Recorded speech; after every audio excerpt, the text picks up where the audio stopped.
Good day and welcome to Big Bad Tech. I'm your instructor, Jim Pytel. Today's topic of discussion is the capacitor charging process. Our objective is to examine the transient or time-based analysis of the capacitor charging process. We'll learn capacitors experience a brief surge of incoming current, where the duration and intensity of this brief current surge is determined by the electrical properties of the circuit under inspection. Additionally, we'll learn that during this transient charging process, voltage across the capacitor rises to a steady state value and then stabilizes. Later lectures will examine the capacitor discharge process and increasingly sophisticated capacitor charge and discharge scenarios. This lecture operates under the presumption the viewer is intimately familiar with exponential functions as illustrated in the exponential functions lecture, available at the Big Bad Tech channel. If you haven't watched this lecture yet, or only dimly recall its contents, please take the time to do so now.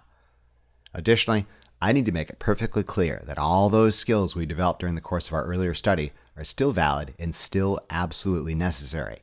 Ohm's law, Kirchhoff's voltage law, Kirchhoff's current law, basic series properties, basic parallel properties, and Thevenin's theorem are still true and will always remain true, and at no point will they not be true.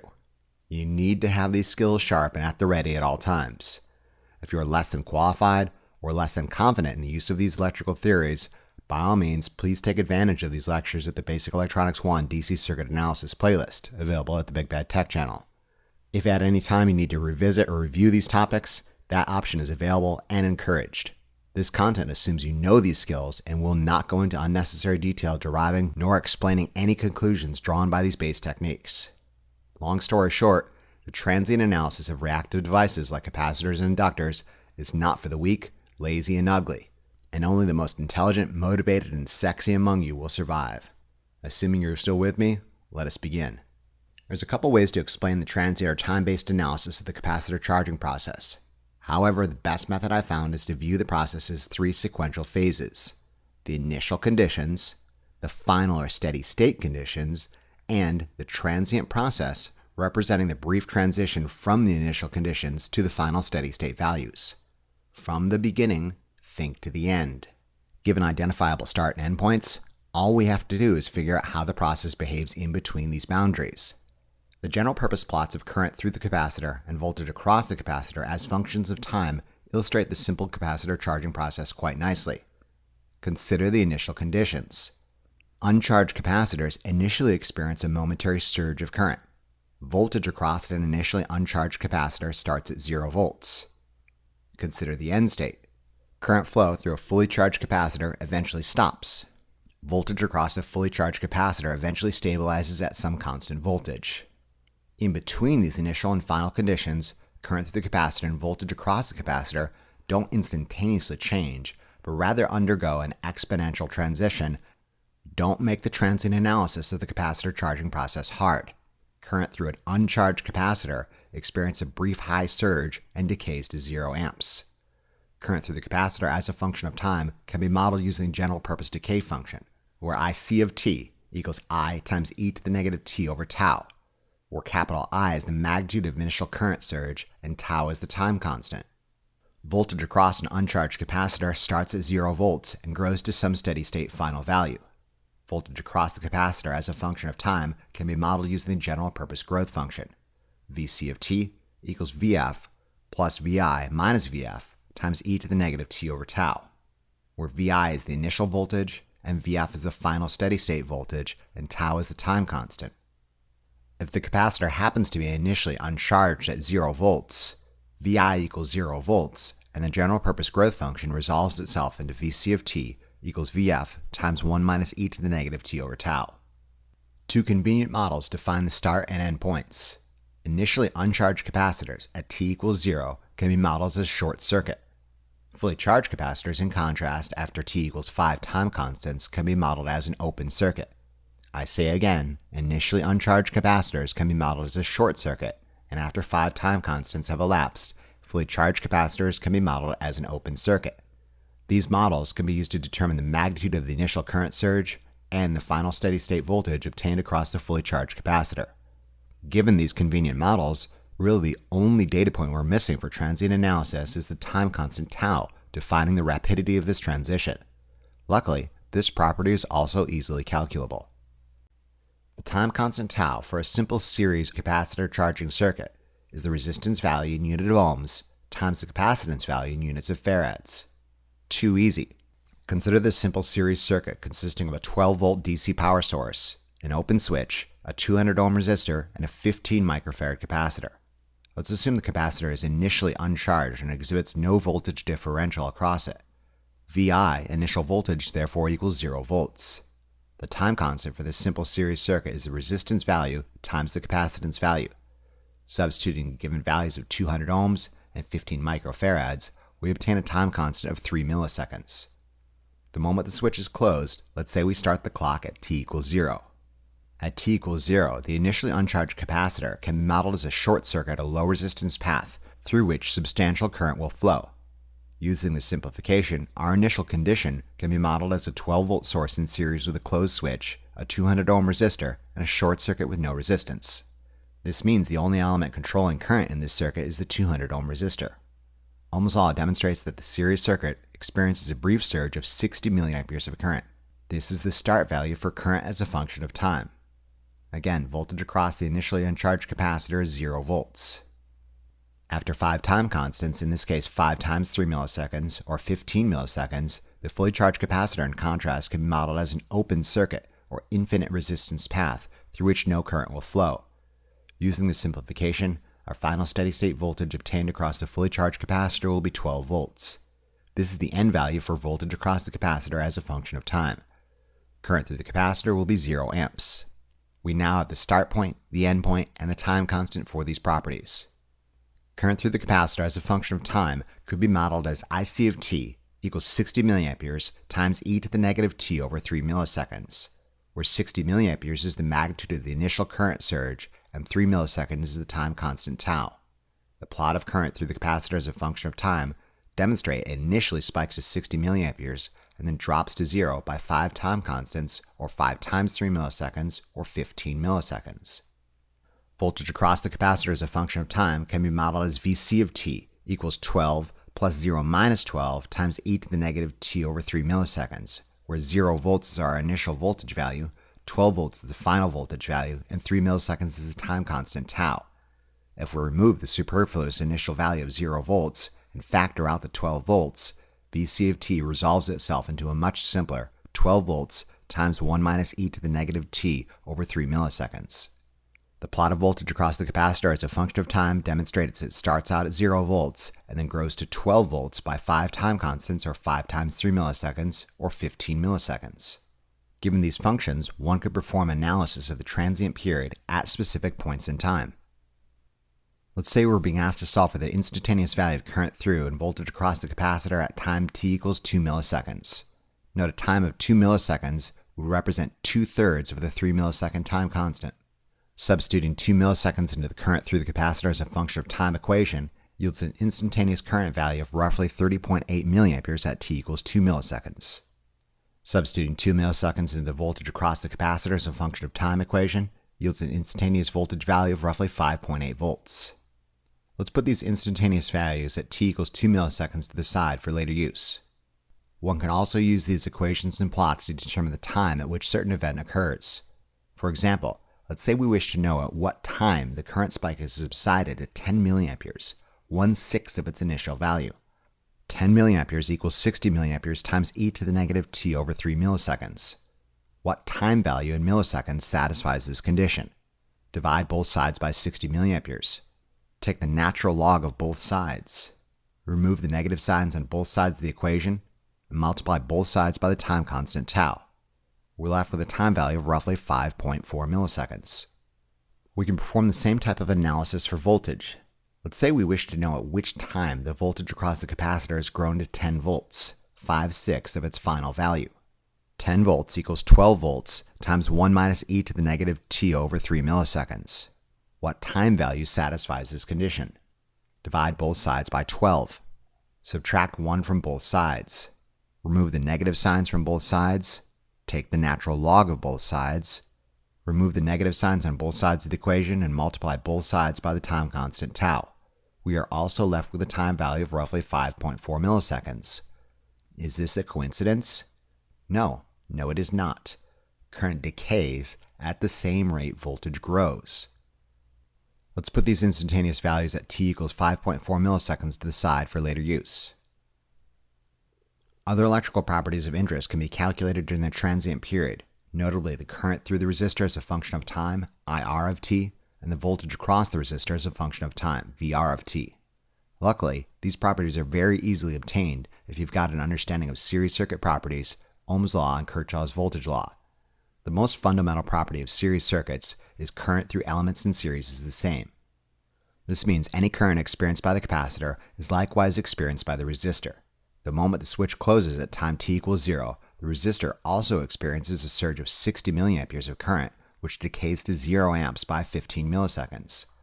Current through the resistor IR of t can therefore also be modeled as 60 milliamperes times e to the negative t over 3 milliseconds. IR of t equals IC of t because current through elements in series is the same. As our previous analyses of IC of t demonstrated, current through the resistor would also obtain a value of 30.8 milliamperes at t equals 2 milliseconds. It will have decayed to 10 milliamperes by roughly t equals 5.4 milliseconds, and will have ceased altogether by t equals 15 milliseconds. Voltage across the resistor as a function of time can be calculated in one of two ways, either through the use of Ohm's law or Kirchhoff's voltage law.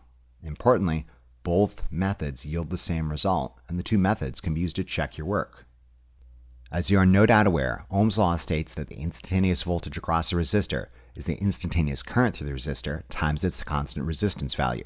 V of R equals I of R times R. During the transient period, however, current is not a fixed constant value, but rather a time-variant expression. Therefore, voltage across the resistor will also be a function of time. VR of t equals IR of t times the constant resistance value R. Substituting in our given values, VR of t resolves itself into 60 milliamperes times e to the negative t over 3 milliseconds times 200 ohms, or 12 volts times e to the negative t over 3 milliseconds. Plotted as a function of time, VR of t looks identical to the plot of current as a function of time, only it starts at 12 volts and drops to 0 volts over a span of 15 milliseconds. Instantaneous voltage values across the resistor can be obtained by substituting the time of interest into this equation. Let's see if we can determine the instantaneous voltage across the resistor at t equals 0 milliseconds, t equals 2 milliseconds, and t equals 15 milliseconds, the end of the transient period. Substituting t equals 0 milliseconds into our equation demonstrates the resistor experiences a 12-volt drop. This makes perfect sense, because at t equals 0, current through the resistor, and every element in series with it, is 60 milliamperes. When 60 milliamperes flows through a 200 ohm resistor, it will experience a 12-volt drop. Substituting t equals 2 milliseconds into our equation demonstrates the resistor experiences a 6.2 volt drop. This also makes sense, given we previously demonstrated at time t equals 2 millisecond current through the resistor, and every element in series with it is 30.8 milliamperes. When 30.8 milliamperes flows through a 200 ohm resistor, it will experience a roughly 6.2 volt drop. Finally, substituting t equals 15 milliseconds, or 5 time constants, into our equation demonstrates the resistor experiences a 0 volt drop. This makes sense because at time t equals 15 milliseconds, current through the resistor, and every element in series with it is 0 milliamperes. Because 5 time constants into the analysis, the capacitor is fully charged, the transient period is over, and current flow has ceased. When 0 amps flows through a 200 ohm resistor, it will experience a 0 volt drop. Let's use Kirchhoff's voltage law at specific points in time to check our work. As you are no doubt aware, Kirchhoff's voltage law states that for every closed loop, the sum of voltage rises equals the sum of voltage drops. This holds true for continuous steady-state analysis, as it does for the instantaneous transient analysis. Let's again examine this circuit at times t equals 0, 2 milliseconds, and 15 milliseconds. At time t equals 0, the Kirchhoff's voltage law equation for this series circuit is E equals VR plus VC. At time t equals 0, the capacitor is uncharged at 0 volts, and the resistor is experiencing the full 12 volt drop. The sum of voltage rises does indeed equal the sum of voltage drops. The Kirchhoff's voltage law equation for other moments in time remains unchanged. At all times, the rise E will be equal to the sum of instantaneous voltage drops, VR plus VC. At t equals 2 milliseconds, the resistor has experienced a 6.2 volt drop, and the capacitor has been charged up to 5.8 volts. 6.2 volts plus 5.8 volts does indeed equal a 12 volt rise. Does this or does this not make sense? It should. The source has induced a 12-volt rise for the complete series combination of two elements, and the resistor and capacitor drop their representative instantaneous portions of the complete 12-volt rise. Finally, at t equals 15 milliseconds, the capacitor is fully charged and current flow has ceased. All 12 volts is being dropped across the capacitor, and no voltage is being dropped across the resistor. The sum of voltage rises does again indeed equal the sum of voltage drops. If you think about it, the voltage across the capacitor as a function of time, Vc of t, is the mirror image of the voltage across the resistor as a function of time, Vr of t, reflected in a horizontal plane, and vice versa. If our instantaneous Kirchhoff's voltage law equation at all times is E equals Vr plus Vc, and Vr and Vc are in fact time-varying expressions, one can substitute these time-varying expressions into the Kirchhoff's voltage law equation as E equals Vr of t plus Vc of t. Our source, being a fixed constant value, in this case 12 volts, is not time-variant. We can use this Kirchhoff's voltage law expression to derive the voltage across the resistor as a function of time. If we know E equals Vr of t plus Vc of t, an algebraic rearrangement of the equation suggests that E minus Vc of t equals Vr of t. Substituting our given values, we obtain the expression 12 minus 12 times 1 minus e to the negative t over 3 milliseconds equals Vr of t. Simplifying this expression results in Vr of t to be 12 volts times e to the negative t over 3 milliseconds. Exactly the same expression we derived using Ohm's law, where Vr of t equals IR of t times R. In summary, Vr of t always equals IR of t times R, which always equals E minus Vc of t. You can use one method to check the other. Which method do I use? Ohm's law. It's simple and effective. This being said, I always check my work for instantaneous calculations using Kirchhoff's voltage law. Consider the occasion at roughly 5.4 milliseconds, when we know in fact voltage across the capacitor will have risen to 10 volts, and the current through this series circuit to be 10 milliamperes. I know, no complicated calculations necessary, that the instantaneous voltage across the resistor will be 12 volts minus 10 volts, or the remaining 2 volts, because the source has induced a 12-volt rise, of which 10 volts appears across the capacitor and 2 volts appears across the resistor. Ohm's law supports this conclusion. Given we demonstrated 10 milliamperes of current flows through this series circuit at this time, 10 milliamperes through a 200 ohm resistor will indeed result in a 2-volt drop. Alright, let's try this example problem on for size. Let's do this exercise in a staged manner so you don't get lost. Consider this series circuit consisting of a 24-volt DC power source, an open switch that closes at time t equals 0, a 500 ohm resistor, and a 47 microfarad capacitor. Let's assume the capacitor is initially uncharged and exhibits no voltage differential across it. Initial voltage Vi therefore equals 0 volts. Stage 1, 3 tasks. Task 1, calculate the time constant for this capacitor charging circuit. Task 2, determine the magnitude of the initial current surge when the capacitor is modeled as a short circuit with 0 ohms of resistance. Task 3, determine the final steady-state voltage Vf across the capacitor when it is modeled as an open circuit with infinite resistance. By all means, pause the lecture and try this on your own. If you're tracking, you should have arrived at the following values. The time constant for this series circuit is the resistance value times the capacitance value. Substituting in the given values of 500 ohms and 47 microfarads, we obtain a time constant of 23.5 milliseconds. This circuit has a longer time constant than our first one for two important reasons. First, it's got a larger resistor, so the current experiences more opposition. Second, it's employing a larger capacitor, and there's more space for charges. As a result, this circuit will take much longer to charge. We should expect this capacitor to be fully charged after 5 time constants, so 5 times 23.5 milliseconds is 117.5 milliseconds. When the initially uncharged capacitor is modeled as a short circuit with 0 ohms of resistance, the 24-volt source sees an opposition of only 500 ohms. Ohm's law demonstrates this series circuit will experience an initial burst of 24 volts divided by 500 ohms, or 48 milliamperes.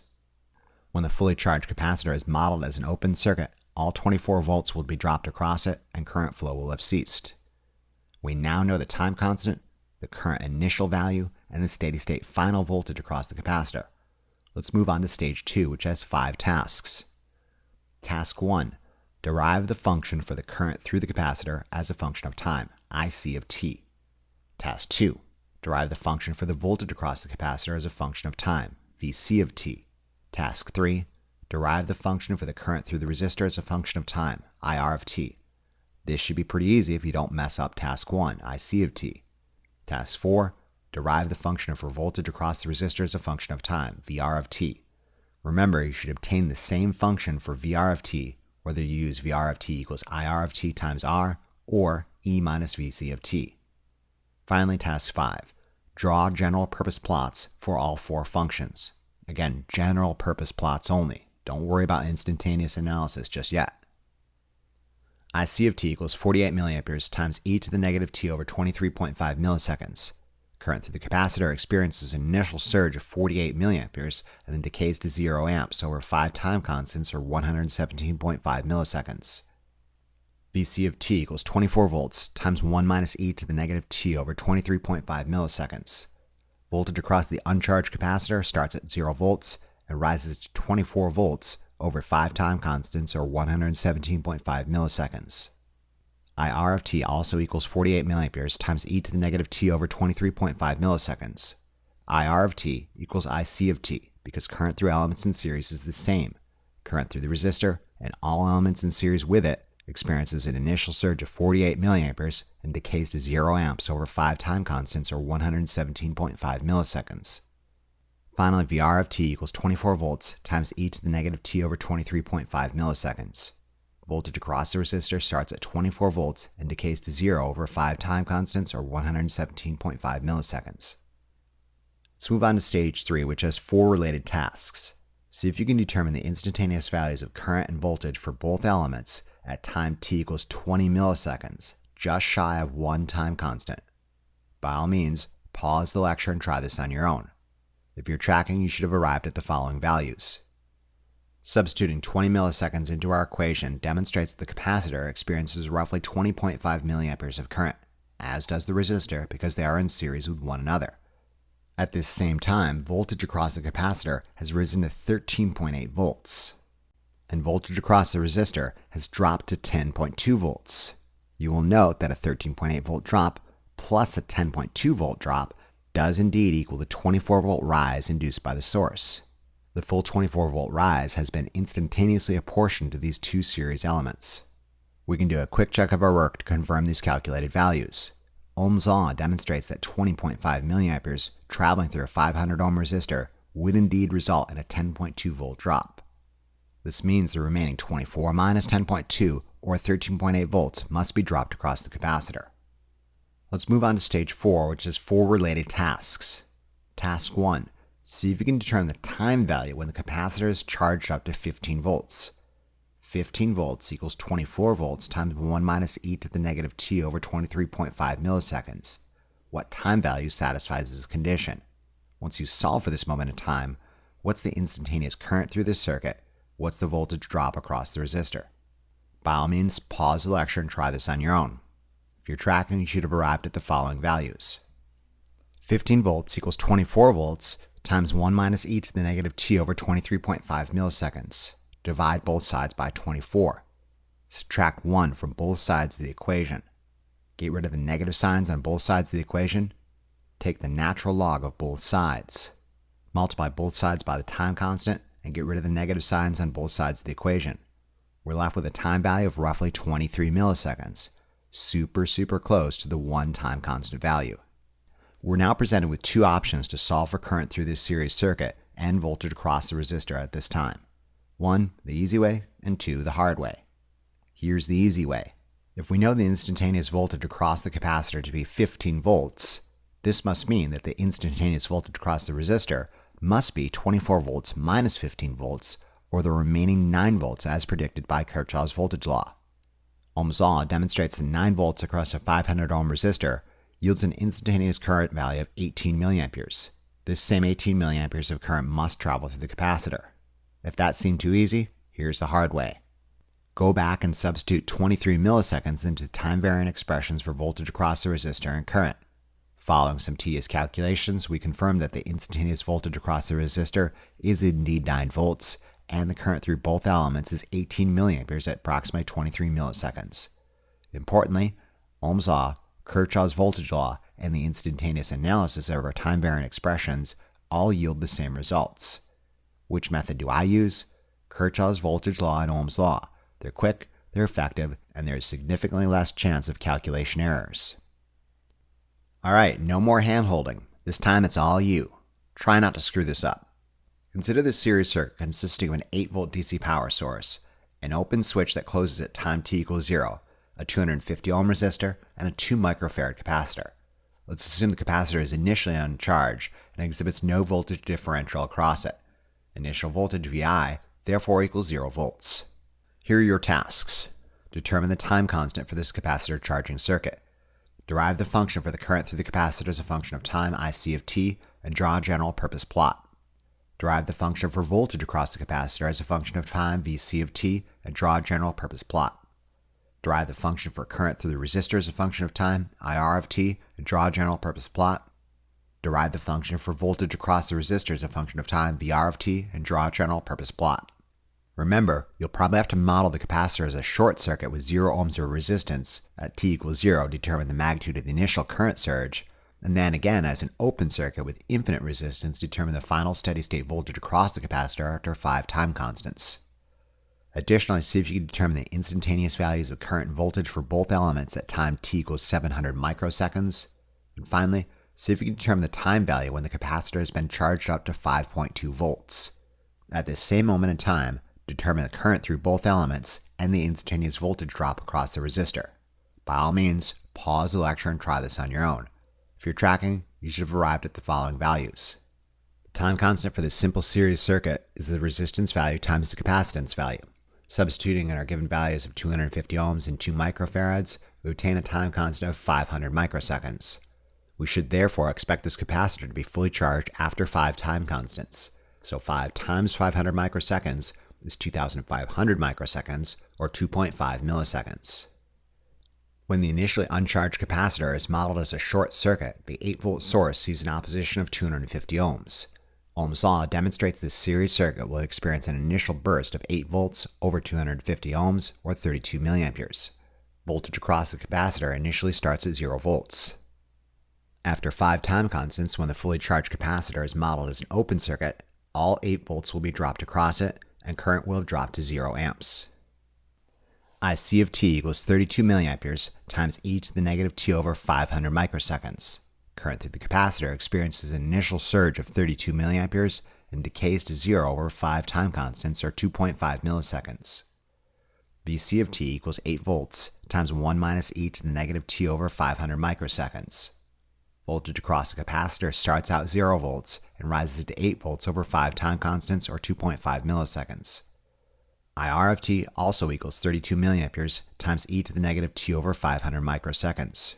IR of t equals IC of t because current through the resistor and all elements in series with it experience an initial surge of 32 milliamperes and decays to 0 over 5 time constants, or 2.5 milliseconds.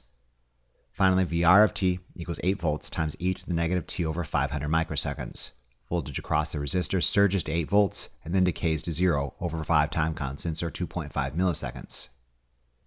Substituting our time of interest, in this case 700 microseconds, into our equation demonstrates the capacitor experiences roughly 7.9 milliamperes of current, as does the resistor because they are in series with one another.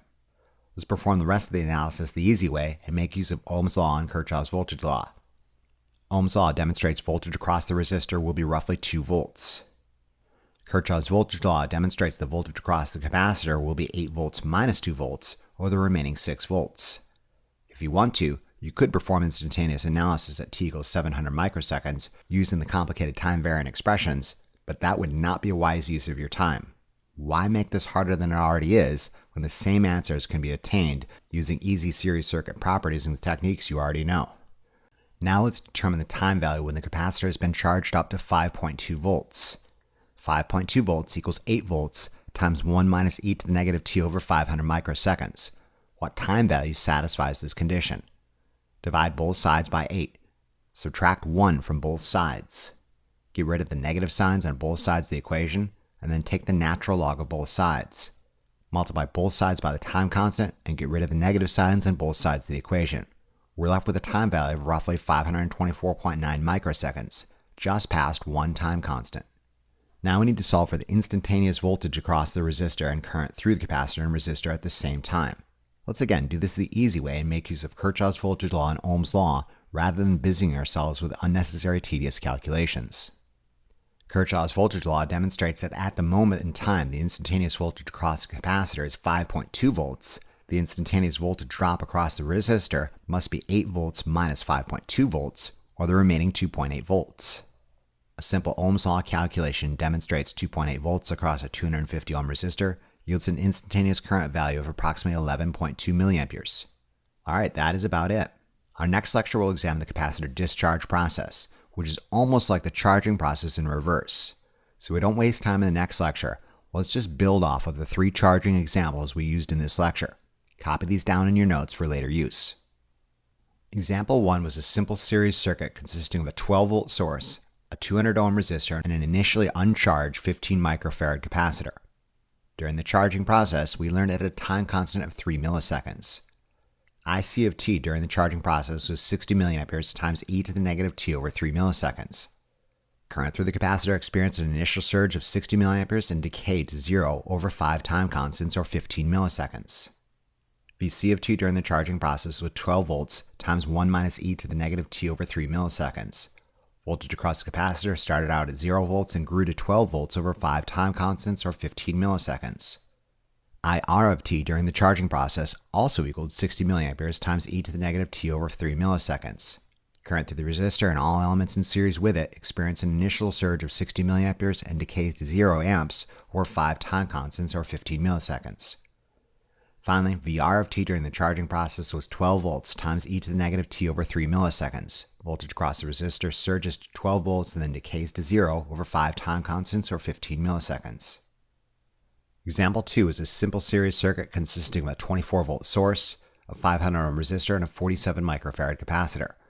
During the capacitor charging process, we learned at a relatively long time constant of 23.5 milliseconds. IC of t during the charging process was 48 milliamperes times e to the negative t over 23.5 milliseconds. Current through the capacitor experienced an initial surge of 48 milliamperes and decayed to 0 over 5 time constants, or 117.5 milliseconds. Vc of t during the charging process was 24 volts times 1 minus e to the negative t over 23.5 milliseconds. Voltage across the capacitor started out at 0 volts and grew to 24 volts over 5 time constants, or 117.5 milliseconds. IR of t during the charging process also equaled 48 milliamperes times e to the negative t over 23.5 milliseconds. Current through the resistor and all elements in series with it experienced an initial surge of 48 milliamperes and decayed to 0 amps over 5 time constants, or 117.5 milliseconds. Finally, VR of t during the charging process was 24 volts times e to the negative t over 23.5 milliseconds. Voltage across the resistor surged to 24 volts and decayed to 0 volts over 5 time constants, or 117.5 milliseconds. Finally, example 3 was a series circuit consisting of an 8 volt source, a 250 ohm resistor, and a 2 microfarad capacitor. During the charging process, we learned at a relatively short time constant of 500 microseconds. IC of t during the charging process was 32 milliamperes times e to the negative t over 500 microseconds. Current through the capacitor experienced an initial surge of 32 milliamperes and decayed to 0 over 5 time constants, or 2.5 milliseconds. Vc of t during the charging process was 8 volts times 1 minus e to the negative t over 500 microseconds. Voltage across the initially uncharged capacitor started out at 0 volts and grew to 8 volts over 5 time constants, or 2.5 milliseconds.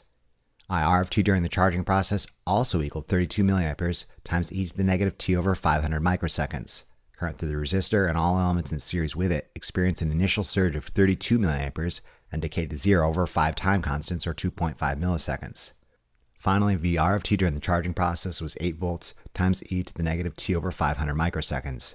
Voltage across the resistor surged to 8 volts and decayed to 0 volts over 5 time constants, or 2.5 milliseconds. You'll note that the time-varying expressions and plots for these 3 different examples really aren't so different from each other, and only the start points, endpoints, and time constants differentiate one example from another. That's the point. The capacitor charging process is a formulaic procedure, and the only way you can get this wrong is to not follow the procedure. Here's the procedure for all transient analysis. Determine the start point, determine the end point, determine the time constant, pull the pin and throw it. Last but not least, allow me to draw your attention to an important property exhibited during the capacitor charging process. This property being the gradual rise of voltage across the capacitor over time. This is interesting. Capacitors resist sudden changes in voltage. Yes, current spikes and subsides. However, voltage does this nice, smooth, predictable ramp up to some steady state value. It's for this reason that capacitors are included in many circuits necessitating relatively constant or gradually changing voltage. Capacitor charging circuits with larger resistors and larger capacitors, i.e. larger time constants, would make this process longer and more gradual, whereas capacitor charging circuits with smaller resistors and smaller capacitors, i.e. smaller time constants, would make this process quicker, more responsive, and abrupt. Depending upon the application, different time constants, i.e. different resistor and capacitor values, may be employed.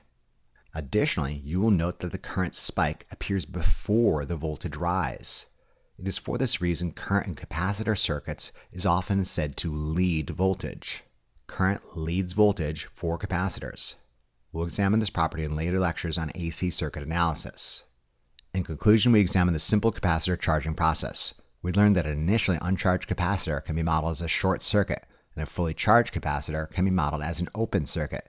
These models provide convenient start and endpoints for the transient analysis of the capacitor charging process. From the beginning, think to the end.